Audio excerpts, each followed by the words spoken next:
baay'isee abboonni keenya waa jedhanii yoo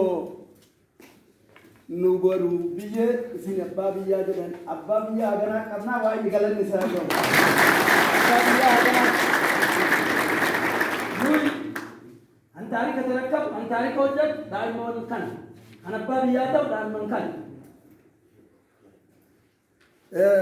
namichatu ijoolleen lakkuu dhalatteeti tokko aannan naa kennaa jedhee boo'a tokko aannan naa kennaa jedhee boo'a tokkoon boo'u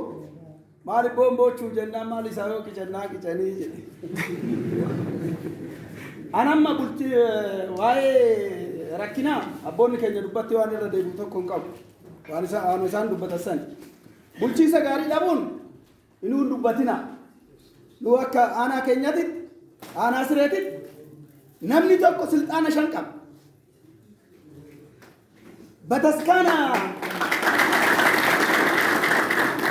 bataskaana gana amata lama guunne irratti taabota nigdii seenanii taabota 4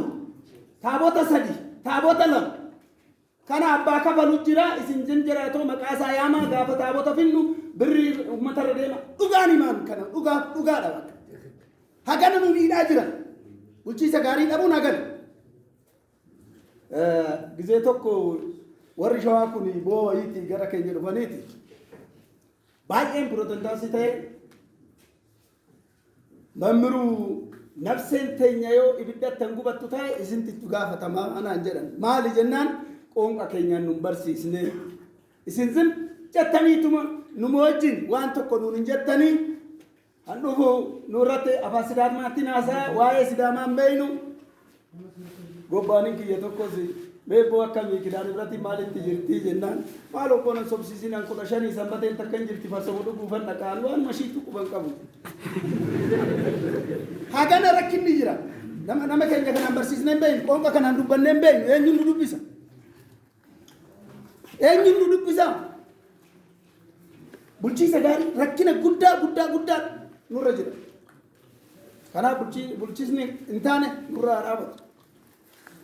rabbi laala dhugaa rabbiiti kanaan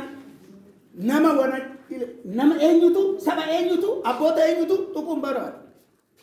ofii namni seeraan malee yoo namarratti dalagu ani odoo har'u mallee asitti lajjeessan guddaa kiyyaamoti malee dubbachuu hin dhiisu kanaaf ammallee abboonni keenya obboleewwan keenya ijoolleen keenya dargaggoon lafaa dhufu kun boru biyya kana seenaa jijjiirtanii nama jijjiirtanii namni hannu jalaa deemaa jiru nama qoonqaan barsiisuu dhabamaa jira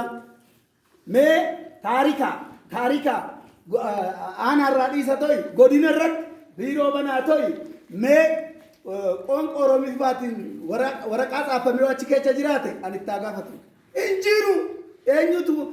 kanaan dhiyeessa eenyutu irraa fuudha rakkina wetti gizee tokko asitti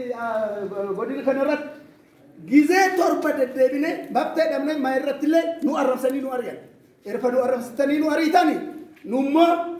nummoo wanni goonu dullaadhaan ariina jenni dullaadha bakka amma nu baasu kanaaf rakkina innata kanaatiin nurra gahaa ture amma immoo abboonni keenya daa'immoota kana walitti qabdanii sammuu daa'immoota kanaa jijjiirtanii tokkummaa eenyumtu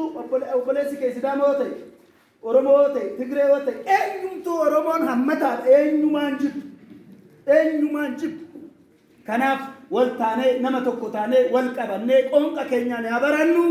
bulchiisni gaarii nu haa maddabamu bulchiisni hin taane nurraa haa ka'u galatooma.